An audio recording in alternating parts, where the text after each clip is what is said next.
Breaking news SLBC tunnel ప్రమాదంలో 16 రోజుల సహాయక చర్యల తర్వాత మరొకరి మృతదేహం లభ్యమైంది. మృతుడు ర్యాబింగ్స్ ఆపరేటర్ గురుప్రీత్ సింగ్ గా గుర్తించారు అధికారులు. ఆయన స్వస్థలం పంజాబ్లోని చీమా కలాన్. కేరళ నుంచి తెప్పించిన క్యారవర్ డాగ్స్ గుర్తించిన చోటే గురుప్రీత్ మృతదేహం లభ్యమైంది. నాగర్ కర్నూలు ప్రభుత్వ ఆసుపత్రిలో పోస్టుమార్టం పూర్తి చేసిన అధికారులు మృతుడి కుటుంబానికి 25 లక్షల చెక్కు అందజేశారు. గల్లంతైన మిగతా వారి కోసం రెస్క్యూ ఆపరేషన్ కొనసాగుతోంది. ఒక్కో షిఫ్ట్లో 150 మంది కార్మికుల ద్వారా కార్మికుల కోసం గాలిస్తున్నారు.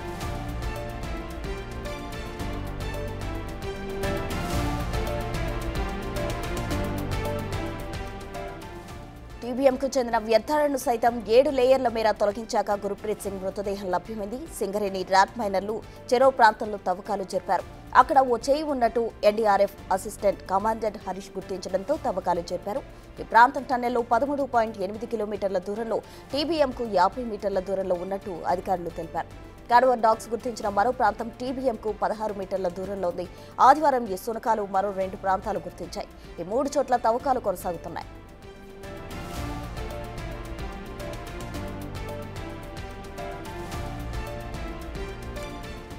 ఎస్ఎల్బీసీ టన్నెల్లో సహాయక చర్యలకు సంబంధించి పూర్తి వివరాలు మా ప్రతినిధి శంకర్ అక్కడి నుండి అందించేందుకు సిద్ధంగా ఉన్నారు. శంకర్,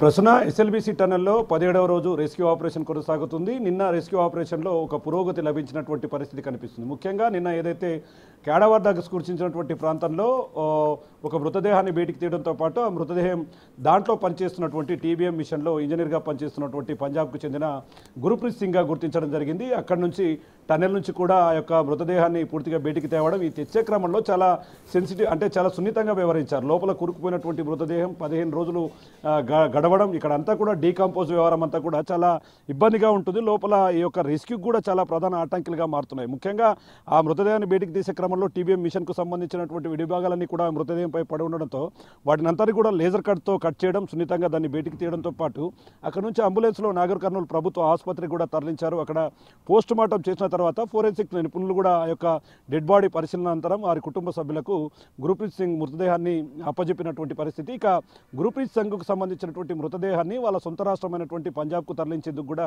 తెలంగాణ రాష్ట్ర సర్కారే పూర్తి స్థాయిలో ఖర్చులు భరిస్తుంది. దీనికి సంబంధించి మృతుడి కుటుంబానికి 25 లక్షల రూపాయలు నష్టపరిహారాన్ని కూడా ఇచ్చినటువంటి పరిస్థితి చోటు చేసుకుంది. ముఖ్యంగా స్థానిక ఎమ్మెల్యే చిక్కుడు వంశీకృష్ణ కూడా రాత్రి ఆ కుటుంబ సభ్యులను పరామర్శించడంతో పాటు ఆ కుటుంబానికి ప్రభుత్వం తరపున అందాల్సినటువంటి 25 లక్షల రూపాయలను చెక్కు రూపంలో అందించినటువంటి పరిస్థితి కనిపించింది. ఇక ముఖ్యంగా అక్కడ నుంచి ఏదైతే నాగర్ కర్నూలు ప్రభుత్వ ఆసుపత్రిలో పోస్ట్ మార్టం ఇక్కడ ఉన్నటువంటి రెవెన్యూ మరియు పోలీస్ సిబ్బంది కూడా గురుప్రీత్ సింగ్ డెడ్ బాడీకి సంబంధించి అంబులెన్స్లోనే ఒక ప్రైవేట్ వెహికల్లో ఆ యొక్క ప్రాంతానికి బయలుదేరి వెళ్ళారు. అక్కడ పూర్తిగా వారి కుటుంబ సభ్యులకు అప్పచెప్పిన తర్వాత ఇక్కడ ప్రభుత్వంకి సంబంధించినటువంటి టోటల్ డీటెయిల్స్ని అక్కడ సబ్మిట్ చేస్తారు.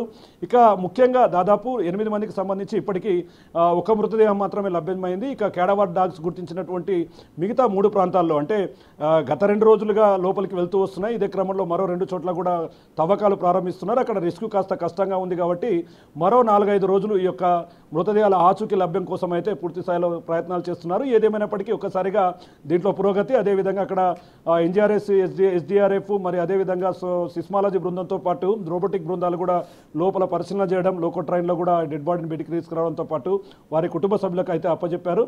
ఇదంతా కూడా 17వ రోజు ఈరోజు కూడా రెస్క్యూ కూడా కొనసాగుతుంది. మరి రాబోయే 4-5 గంటలు కూడా చాలా ప్రధానంగా చెప్తున్నారు. మరికొన్ని మృతదేహాలను కూడా త్వరలోనే గుర్తిస్తాం, వారి కుటుంబ సభ్యులకు అప్పచెప్తామని చెప్తున్నప్పటికీ టీబీఎం మిషన్ ముందు భాగంలో ఈ యొక్క మృతదేహాలని కూరుకుపోయినట్లుగా కూడా క్యాడవర్ డాగ్స్ అయితే గుర్తించాయి. ఆ భాగాలు పెద్ద ఎత్తున పడి ఉండడంతోనే దీన్ని తీయడానికి కాస్త కష్టంగా మారుతున్న క్రమంలో రెస్క్యూ ఆపరేషన్ అయితే దాదాపు 4 షిఫ్టులుగా 150 మంది లోపల పనిచేస్తూ ఎలాంటి ఇబ్బందులు రాకుండా చూస్తున్నటువంటి పరిస్థితి అయితే ఎస్ఎల్బీసీ టన్నెల్ దగ్గర కనిపిస్తుంది. మరి సాయంత్రం వరకు కూడా మరికొంత పురోగతి అయితే దీంట్లో లభించే అవకాశాలు కనిపిస్తున్నాయి. ప్రస్తుతం శంకర్, అయితే టీబీఎం మిషన్ కటింగ్ పనులకు సంబంధించి కూడా పూర్తయినట్టు తెలుస్తుంది. అయితే అక్కడ మొత్తం 7 మృతదేహాలు ఇంకా లభ్యం కాని పరిస్థితి. వారందరినీ ఎప్పటిలోగా తీసే అవకాశం ఉంది? మొత్తం ఎంతమంది సిబ్బంది ఈ రెస్క్యూ ఆపరేషన్లో పాల్గొన్నారు?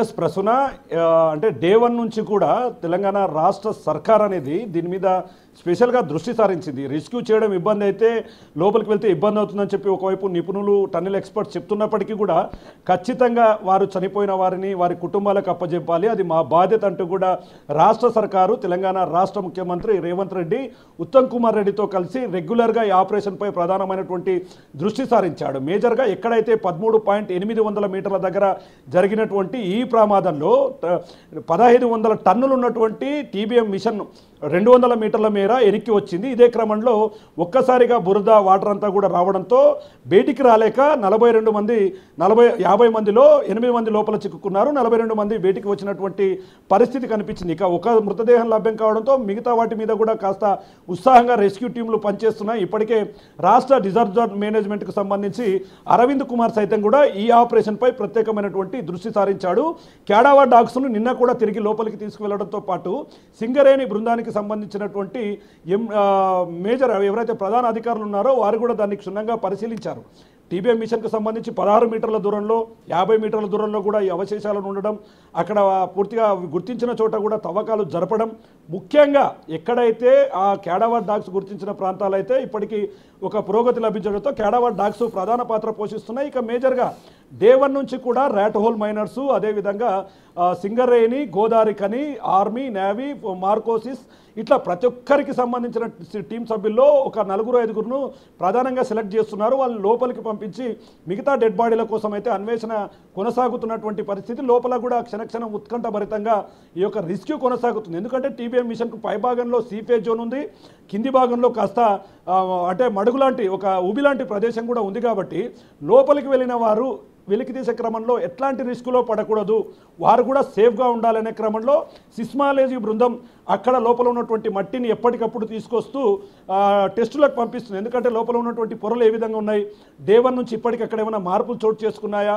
ఈ క్రమంలో ఓవరాల్గా వాళ్ళు చేస్తున్నారు. ఇక జియాలజీ బృందాలు కూడా మార్కింగ్ వేసిన ప్రాంతాలలో అత్యాధునికమైనటువంటి టెక్నాలజీకి సంబంధించిన పరికరాలతో కూడా వెతుకులాటనైతే ముమ్మరం చేసినటువంటి పరిస్థితి SLBC టన్నెల్ దగ్గర కనిపించింది. ఇక బిగ్ టీవీ కూడా ఎక్కడైతే ప్రమాదం జరిగిందో లోపలికి వెళ్ళాం, లోకో ట్రైన్లో బిగ్ టీవీ లోపలికి వెళ్ళింది.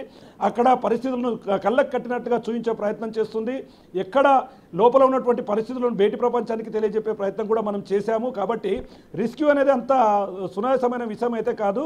ప్రతి ఒక్కరూ నిద్రాహారాలు మాని 11 బృందాలు 630 మంది పైచిలకు రెస్క్యూ సిబ్బంది అంతా కూడా దీంట్లో పనిచేస్తున్నారు. కాబట్టి మిగతా మృతదేహాలను ఖచ్చితంగా బయటికి తీసుకువస్తామనే ఒక కాన్ఫిడెన్స్తో అయితే అధికారులు చెప్తున్నటువంటి పరిస్థితి ఇక్కడ కనిపిస్తుంది. క్యాడావర్ డాగ్స్ అయితే ప్రస్తుతానికి ఇక్కడే ఉన్నాయి. మరికొద్ది గంటల్లో అవి మళ్ళీ లోపలికి వెళ్తాయా, మిగతా చోట్ల ఏమైనా గుర్తిస్తాయి. అయితే ఇక్కడ ప్రధానంగా ఒక్క విషయం మాత్రం కొంత ప్రాబ్లమేటిక్గా మారింది. TBM మిషన్ పెద్దగా ఉంటుంది, దాని భాగాలన్నీ కూడా అడ్డుగా పడ్డాయి దానికి. కాబట్టి అడ్డుపడిన సందర్భంలో వాటిని తొలగిస్తే పైభాగం ఏమైనా కూలుతుందా అనే అంశాలు కూడా ఉన్నట్లు కూడా ఆ నిపుణులు చెబుతున్నటువంటి పరిస్థితి ఇక్కడ కొట్టొచ్చినట్టుగా కనిపిస్తుంది. ఏది ఏమైనప్పటికీ రాష్ట్ర సర్కారు మాత్రం రెస్క్యూ ఆపరేషన్లో అన్ని జాగ్రత్తలు తీసుకుంటూనే లోపల కూరుకుపోయిన వారిని బయటికి తీసేందుకైతే శతవిధాల ప్రయత్నం చేస్తున్నటువంటి పరిస్థితి SLBC టన్నెల్ దగ్గర 17వ రోజు కొనసాగుతుంది ప్రస్తుతం. ముఖ్యంగా సిస్మాలజీ, అదేవిధంగా NGRI బృందంతో పాటు మిగతా సభ్యులంతా కూడా కంటి మీద కునుకు లేకుండా లోపల కావాల్సినటువంటి ఎక్విప్మెంట్ను, ఆహార పదార్థాలను, వాటర్ను కూడా